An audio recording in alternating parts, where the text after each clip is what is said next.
The Great Birch Climb, Book 1 of the Woodland Adventures series. Written by Christine Soulier.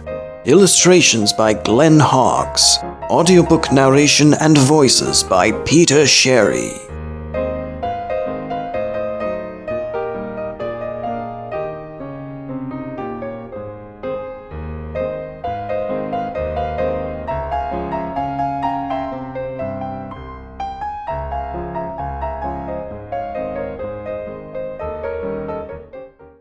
Oh, why did I talk myself into this mess? Bravery is one thing, thinks Busy Bear to himself, but taking it to this level is insane. Heights have always bothered me, ever since I climbed out of the cozy family log. I live with my mother and sister. During the winter, Mama Bear kept us warm with her extra body fat. It is now spring, and Mama's curious, energetic cubs keep her busy. Mama said I'm busier than my sister. She says I was born busy. Yes, that's me, cute, curious, and full of busyness. I rarely sit still or require much sleep. My family lives in Rock Hill Forest, which provides everything we need to survive. Most of our days are spent eating tasty plants, catching fish, digging for grubs, and eating the occasional honeycomb.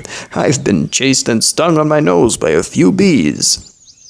It took me an hour to catch my first fish. Its slipperiness and wiggliness kept me busy. My mother watched. She would have helped me land it if I'd asked her. I liked catching it and bringing it to the shore all by myself. The stream provides other food for us too. I really like the aquatic worms, crabs, and plants. On its bank are plenty of wild berry bushes. Well, back to my present problem. I've always wanted to climb the tall birch tree near the stream. Yes, me, afraid of heights bear cub. Just thinking about climbing, venturing up in the world makes my stomach queasy. Today is not a backing down day. I decided that today is the big day. I've always wanted to climb like my sister, but I'll never admit it to her. Yes, I tell myself, I can do this. Scaredy cat bear cub will climb. I flex my paws and dig into the bark. A new feeling. It is rough and somewhat smooth. I inch upward. I close my eyes to block out the change in height. I am above the smell of the berry bushes. The air feels different as I climb higher. It is fresher and lighter. I can hear many familiar sounds. Bees buzzing, birds fluttering from bush to bush, and water splashing against the rocks. It is amazing to hear unfamiliar sounds too. Keep going. Keep climbing. This is your day. It's the day you longed for. I can feel the muscles in my legs begin to tighten. I am using them for climbing. My heart is beating rapidly and I'm sweating. My paws are very moist. I dig deeper into the bark to avoid slipping downward. Today is my upward day. I can do this. It's in my genes to climb. I think only positive thoughts.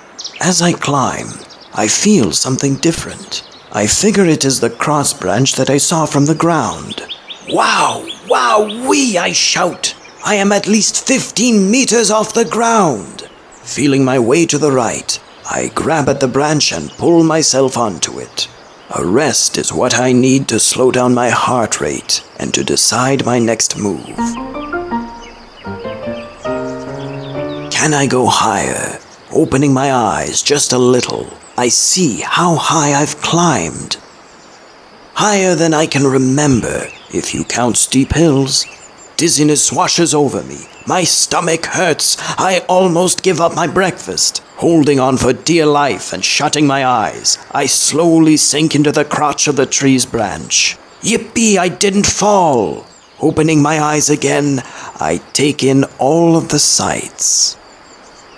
Awesome! Epic, as some of my friends say. I see a new world from up here. Instead of looking at the bottoms and sides of things, I see their tops. The trees look so much fuller from up here. My body slips deeper into the crotch of the tree's branch, and it is tighter against the tree's trunk. I can't move. Dizziness seizes me. Again, I come close to giving up my breakfast. Yuck, I need a drink of fresh water.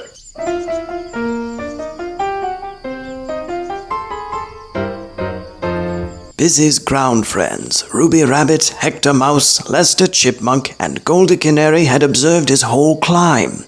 Well, that doesn't look right. He seems to be really stuck in that tree. Let's be thankful that he is not stuck in a pine tree. At least he's comfortable. Hey, you'll finally get an unobstructed view of the Big Dipper. Maybe you can be a guard bear and warn us of any predators coming our way. They know that he is in big trouble. He had always tried to hide his fear of heights from them. Now they can see how scared he is. They quickly adopt a help mode. Hector Mouse suggests sending for Morris Squirrel, a terrific climber and acrobat in any tree. He can twist his body every which way and still manage to keep his balance. He is very level-headed and can suggest a rescue plan. Goldy Canary has overheard that Busy needs Morris. Quick teamwork is needed, and she flies out to find him. She gets his attention, and they return together. Morris assesses Busy's predicament by scampering up to him. He sees the super strong hold the branch has on him. The only solution he can offer is to airlift him off the branch and lower him to the ground. He is confident and guarantees airlifting can work. Now, getting someone capable to do this is another matter. Oh, yuck. My mama is never going to understand. She'll ground me forever, cries Busy. Being grounded is just short term. In no time at all, you'll be climbing like a pro.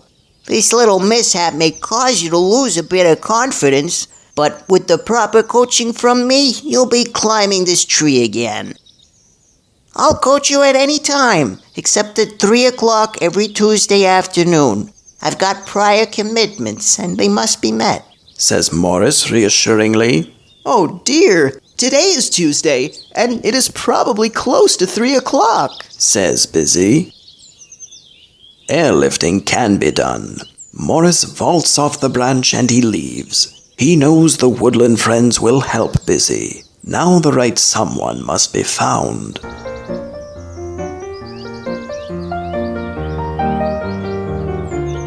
Grey Wolf is partly hidden by bushes and is getting a cool drink of water. He looks up at Busy and tells him to hang in there and that help is on the way. He knows Mama Bear is never too far from her cub and will come to rescue him.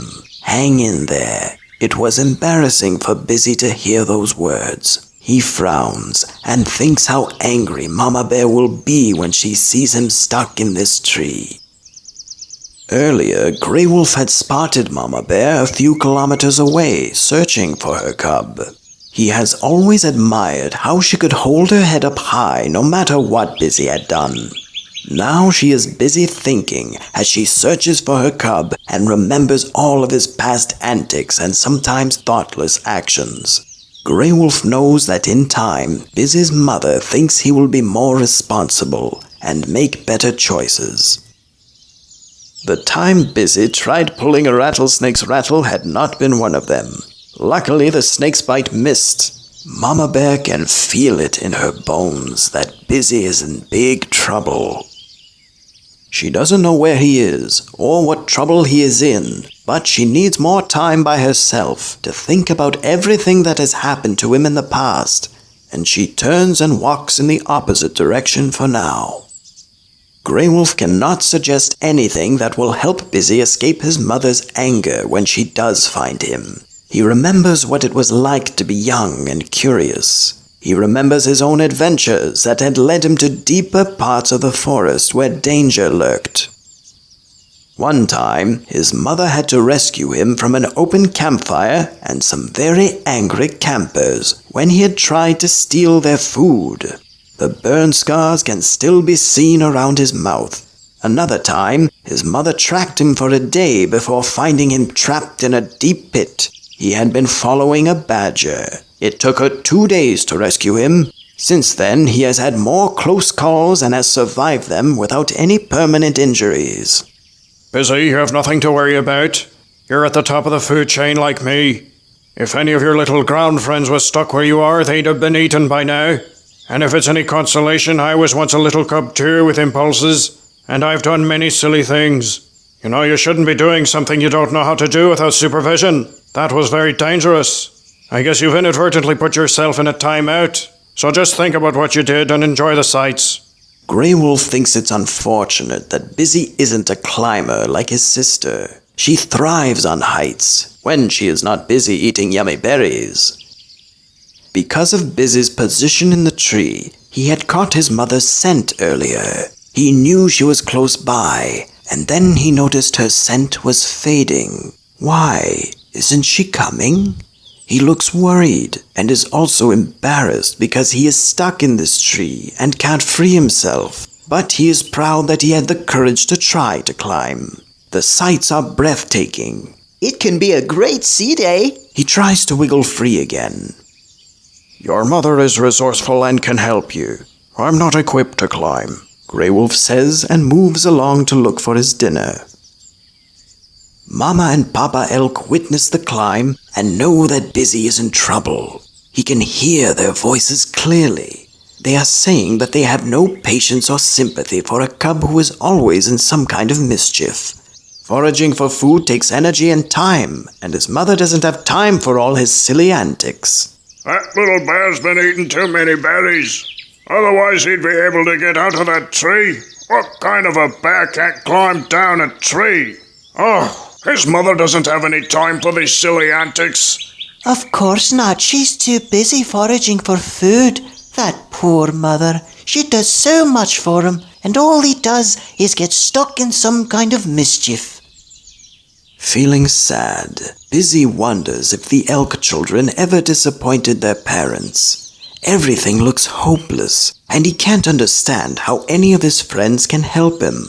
They are like Grey Wolf, not equipped to do anything this high. The more he wiggles, the tighter he fits in the crotch of the tree's branch.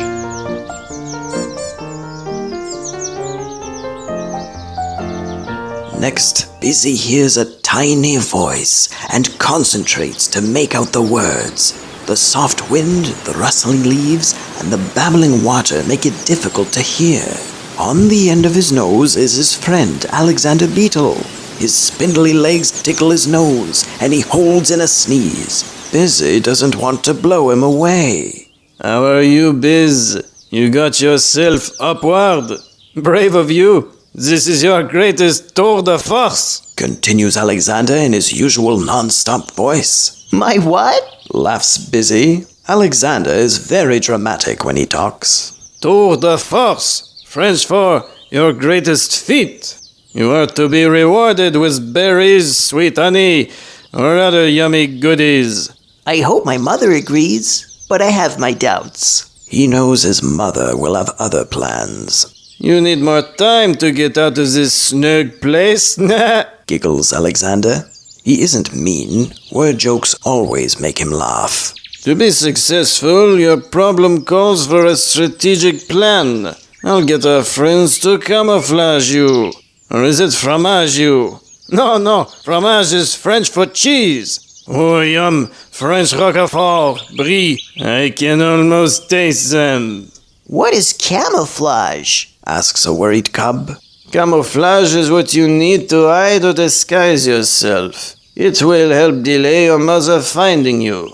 At this height, it will take too long to hide me. Morris Squirrel was here earlier and suggested having me airlifted out of the tree and lowered to the ground. Alexander stares at his friend. The idea is workable. His feelers vibrate and his spots rotate. A low buzzing sound can be heard if you concentrate. He is thinking. You can ask Juniper. She is equipped for that, says an excited beetle. Busy thinks of the eagles. She and her mate are tall and very strong.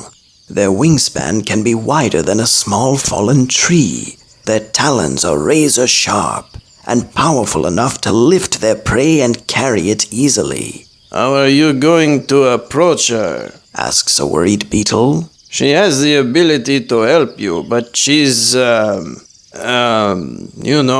so fierce looking. Busy knows Alexander is right. She is fierce looking, and she scares him. He calls up the courage he has left and shouts out to Juniper in his little cub way. She flies to him, still holding a trout in her sharp talons. She suspects that he needs her help, immediate help. Well, Busy, you are in a tight spot. Juniper teases him because he always manages to do something that gets him more attention than he wants. Why did you call me? I'm on my way home to feed my very hungry eaglets. This is my third trip today. Busy stares at her sharp talons and sees the strong hold she has on her catch. Her strength scares him. Her eyes seem to pierce right through him, as if she can read his mind. He takes a deep breath, calms himself, and explains Morris Squirrel's rescue plan. Airlifting seems doable, responds Juniper. She senses Busy's fear of her. Her strength intimidates him. So do her penetrating eyes. She knows she can maneuver such a plan from this height, but first she must feed her babies. Chin up. Everything is going to work out. Keep an eye on him, Alexander, she says as she flies off. Busy tries to cross his paws for good luck, but the snugness of the limb makes this move impossible. Alexander Beetle notices and giggles out loud. Snugness, limb, he thinks how easily word jokes come to him, and he smiles. The thought of becoming a comedian enters his mind. Or is it camion? No, that is French for truck. Oh, he must stop with the word jokes and be more serious. Busy needs his full attention. He tells Busy he has faith that Juniper can carry out the airlifting that will ground him. Not another word joke. He holds in a giggle and makes his way down the birch. In no time, he rounds up his friends who had witnessed the climb and asks them to collect and pile anything soft to cushion Busy's landing.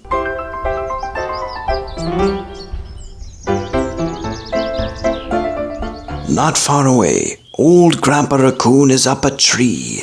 Really, old Snarly Cougar has him cornered and is seriously thinking of having him for his dinner. Old Grandpa Raccoon sees Snarly's sharp teeth and can smell his bad breath. He is that close. Oh, they have crossed paths many times. Snarly inches closer to the old raccoon.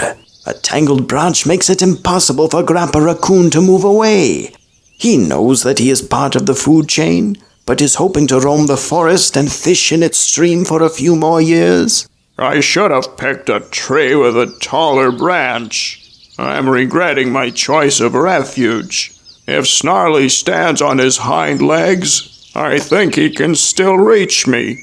Yes, I can see you're scared, my little raccoon friend.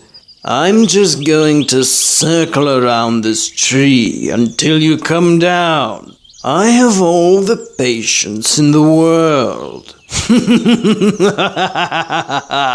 Snarly Cougar hisses, spits, and snarls to show the old raccoon that he means business. They have been enemies for a decade, and the old raccoon isn't sure if he can still outmaneuver and outrun him. He is waiting anxiously for his spunky grandsons, Rascal and Rowdy, to help him. Hey, Rowdy, something ain't right. Grandpa's in trouble. Hey, Rascal, what's that circling the tree trunk? I think it's a cougar. A cougar? What is that, like a big cat or a little cat? That's a big cat. You want to be a witness to a crime? What's our defense? We were doing a happy dance. That cougar can do what he wants. There's no violation of rights in the wild. Or how about this? You go be the bait, and I'm gonna go hide in the bushes. Quit kidding around. Let's go help Grandpa. Sure enough, they hear the commotion and are running toward him, ready to attack Snarly. Hang in there, Grandpa! Call out the two welcome but frightened young raccoons. They make snarling sounds of their own. They aren't as loud as the cougars, but are just as fierce. The raccoons rage toward their target. Snarly is not backing down. The raccoons add a few more nips to his hind legs. Feeling the vicious bites, he turns and retreats toward another part of the forest. Both raccoons do their happy dance, then follow his tracks to ensure that he isn't hiding and waiting to sneak attack. Meanwhile, old Grandpa Raccoon, who is always ready to help anyone in trouble, untangles himself and visits Busy to tell him that his friends are all there to help him get out of the birch safely. He reassures him that Juniper is trustworthy and will keep her promise to rescue him. He leaves to go find his grandsons to thank them for their help.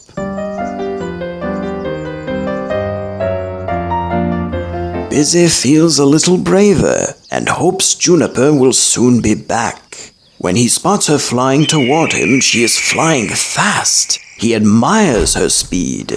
Little does he know that Apollo, her mate, is the one flying in. Apollo explains that Juniper is exhausted and has sent him to do the airlift rescue. Busy trusts Apollo. Negotiating a bargain for their time and effort is expected, and he figures fishing will be discussed. What else can a bear cub do to repay a debt to an eagle? Apollo listens patiently as Busy recounts his failure in his first climb and how Morris Squirrel suggested airlifting him out of the tree, then lowering him to the ground. I'd like to be free before my mother shows up, if you know what I mean. I can understand your meaning. This rescue is tricky because of the height, and you being so stuck. I'm not sure what your mother could do to help you. They glimpse Sister Bear, and Apollo says, "Your sister doesn't seem too worried about you, but she is young and may not realize the seriousness of your situation." They see her eating mouthfuls of berries, and Busy wishes he was with her. Apollo adopts a serious voice and negotiates a fishing deal with Busy. Juniper insists that you help her for 2 weeks while she regains her strength. Busy is willing to do anything to get unstuck and agrees to the deal. He loves fishing. It is always a lot of fun. "Here's the plan," explains Apollo. "I will swoop down to you and lift you up and away from the birch, then land you safely on the ground. You will feel my sharp talons digging into your back. They won't pierce your skin too much. As I lift you, you must not resist. This task is not like tickling your best friend. It is serious. Your weight can cause a problem. Your friends are working diligently to ensure a cushioned landing. Do you understand everything I've said? Would you rather wait for your mother?" Yes, I understand. And no, I do not want to wait for my mother. As he speaks, Busy eyes Apollo's sharp talons and looks at the distance from his position to the ground. He shakes with fear. Still scurrying to clear away the last sharp object from the landing area, Busy's friends know they are more than ready for him. Not wasting any more time, Apollo announces that Operation Airlift is in progress. He gets into position. "Here I come!" he shrieks. Next, he swoops and targets Busy's back and gets a good hold on him. As he starts to lift him, he can hear the cub grunt when he nicks his skin. He spreads out his large wings to balance himself. He feels the impact of the cub's weight, but stays in control by coordinating his wings, legs, and body. He is confident in his moves.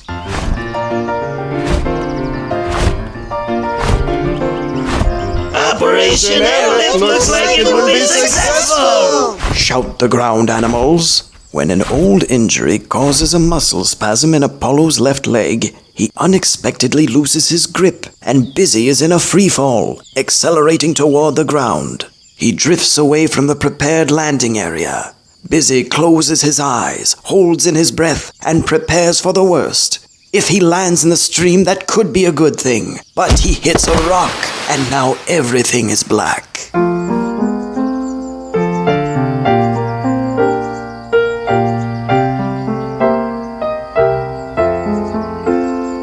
Splash Frog, one of Busy's little friends, was watching the rescue and the fall from his favorite rock and jumped out of the way before Busy landed on him. It could have been his last swim day. The loud thud had scared him. He quickly swims to Busy's side. There is no movement. Is he breathing? He mumbles and jumps onto Busy's chest to listen for a heartbeat. Thump, thump, thump. He nods to Apollo. Apollo examines the cub. No blood, he shouts. Everyone gives a sigh of relief, and Goldie flies to Busy's side. The wind was knocked out of him, but he's all right, she twitters. Apollo and Splash agree. Busy moans and slowly opens his eyes. Everything around him is wet. He thinks that he is dreaming, or maybe fishing. He wonders why his head hurts and why he feels so dizzy. Apollo gently helps him to the shore. He checks his condition by asking him a few questions about his day. Busy can't remember anything special. Now his friends know he can't recall the climb, the rescue, or the fall. Amnesia, they whisper to each other.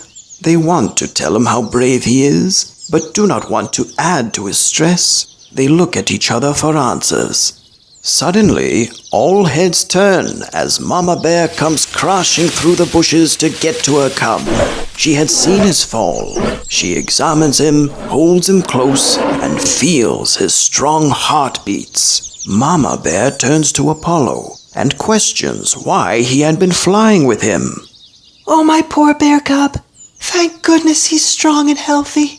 What was he doing flying with Apollo? He's a bear cub. He must climb and learn to come back down on his own. Sister Bear wastes no time filling in all the details of the courageous climb, the fishing bargain with the eagles, the airlift rescue, and the unfortunate fall. Everyone is shocked as they listen to her recount all the facts in great detail. She had never looked interested in what was going on around her and didn't seem too worried after her brother's fall. She surprises everyone.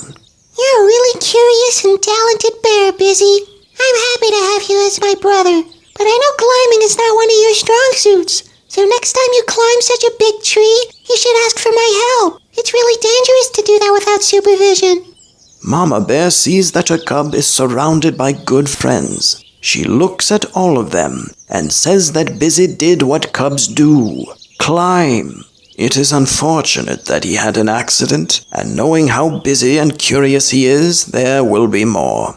The animals try to comfort each other and sit with Busy on the soft landing pad. He looks confused. Could Sister Bear be right? Him climb? A rescue? A bargain with Apollo and Juniper? How can it be? He is a scaredy-cat cub, afraid of heights and timid around eagles.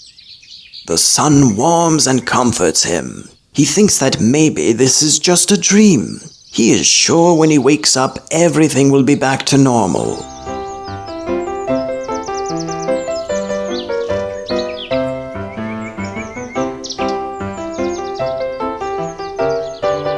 Everyone knows the next 48 hours are crucial. Amnesia can be long-term, so the animals help Mama Bear and take turns watching over her cub while she hunts for food. They sit on the landing pad and share stories. A funny one is about Busy and the time he chased a skunk family. The mother skunk had given warnings not to come too close, but he had chosen to ignore them. Busy got sprayed. His eyes hurt and the skunk smell was so strong that even long hours in the water didn't wash it away. He was forced to sleep outside the den for a week. He had felt lonely and sometimes scared. During those days, his friends made up all kinds of excuses not to play too close to him. Busy spent most of the day soaking in the stream. As nightfall closes in, the animals decide to take each their turn to watch over him. He'll sleep more soundly knowing that we are here, whispers Hector Mouse.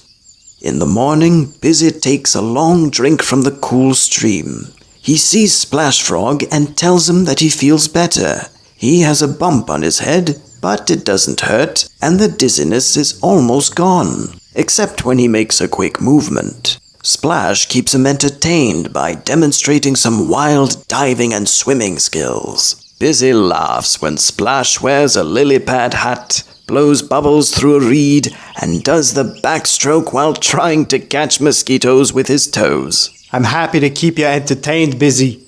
Lily pads and flies and reeds. I love these things. But I wish I knew how to play saxophone. I have the lung capacity, but look at these toes, this webbing. I haven't got the dexterity. Busy enjoys the silliness, but soon returns to his soft bed. He looks around and tries to understand why his friends are making such a fuss over him. Maximilian Moose, a bashful friend, walked to the stream for his usual morning drink and to snack on young water plants. His teeth are healthy, but he prefers the younger shoots. He had seen yesterday's drama, and he hopes to help Busy today. Busy, you're in no shape to be catching fish. You can barely stand on your 4 paws. Well, cross my antlers if I happen to have a fishing idea that just might help out. Enlisting help from Ruby Rabbit, Hector Mouse, Lester Chipmunk, and Splash Frog, he explains his one-of-a-kind fishing idea to them. Ruby Rabbit breaks out in a fit of laughter that lasts until her stomach hurts. Hector Mouse runs home to share it with his mouse family. The mice are laughing loudly and do not hear Lester Chipmunk walk in. He signals to get Hector's attention. Once outside, he tells him that it was mean to laugh at a plan that could work. Think of the possibilities, Lester explains. Really? Murmurs Hector, a bit ashamed and sorry. Now get your sorry whiskers to the stream and apologize, Yells an upset Chipmunk. When he arrives, Ruby Rabbit gives him the look. They both approach Maximilian and apologize. No problem, Maximilian replies. I laugh every time I think about it. I had to convince myself that it can work. He explains his backward kick fishing to the group again, and they agree to give it a try, which will help Busy repay a debt to the eagles. In a few minutes they are in their positions. Goldie Canary has agreed to help and be their flying lookout. Soon she spots a fish swimming leisurely toward Maximilian and whistles to Splash, who is waiting on a lily pad in front of the moose. Splash nods to Maximilian, who is ready and waiting to kick the fish onto the shore. Splash moves his lily pad back and forth to alert the 3 friends on shore that the fish is near the target. They shout in their loudest voices, backward kick! And wham! A fish comes flying onto the shore. It is guarded carefully as it wiggles and flops around. Operation Backward Kick is successful. The plan is repeated. This time, Maximilian is so enthused that he catapults the second fish farther onto the shore and into the bushes. Success! Shout the excited group.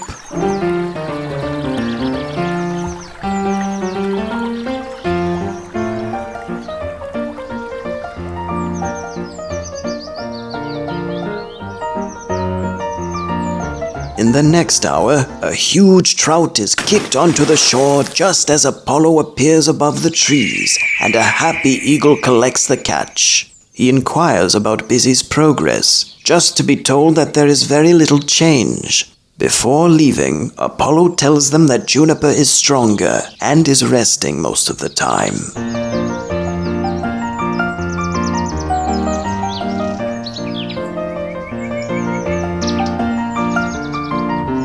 News spreads about Maximilian's donkey kick fishing, as his woodland friends call it. His friends cheer him. He grins, but being a moose, he doesn't like all the attention.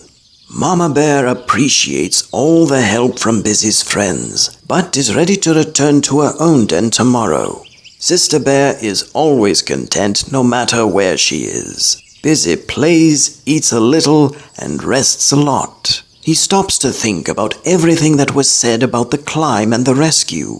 He questions if everything was possible. He sees Maximilian catapult more fish onto the shore that are quickly gathered up and given to Apollo. He wonders why they are doing this. He gets up and walks to the tall birch. He looks up at the high side branch. He looks for claw marks on the trunk.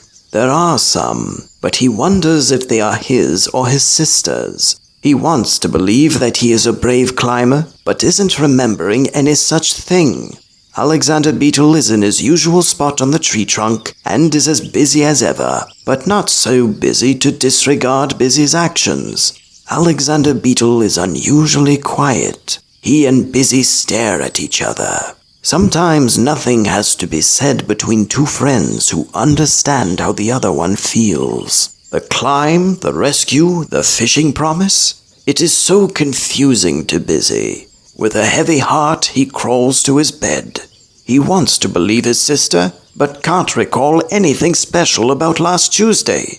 Soon he's asleep and begins to feel very snug and unable to move. What is holding him so tight? He feels a sharp poke on his back and yells out, Ouch! He is having a restless sleep. Early in the morning, the woodland animals cheer after another successful donkey kick fishing hour. The eagles are notified, and both Apollo and Juniper fly in.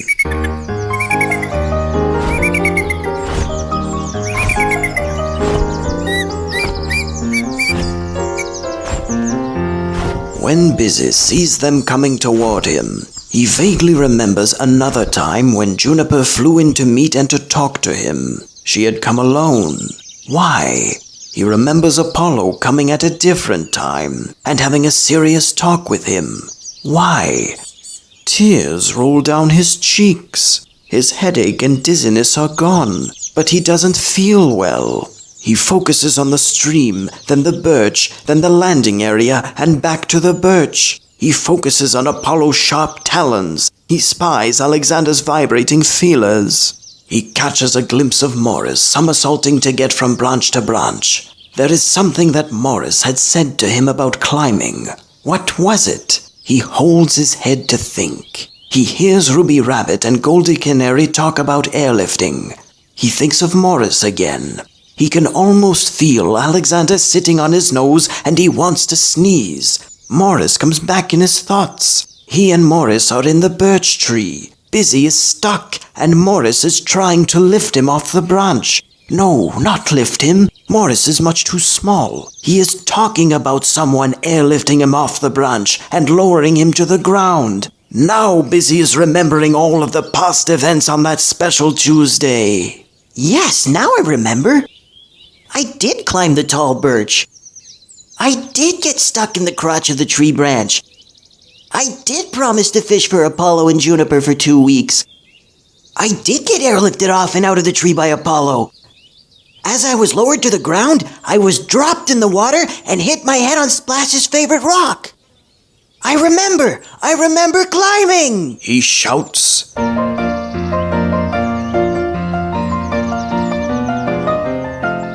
Hey everybody, I did climb, and I'm going to do it again and again and again. Busy's friends circle him and cheer.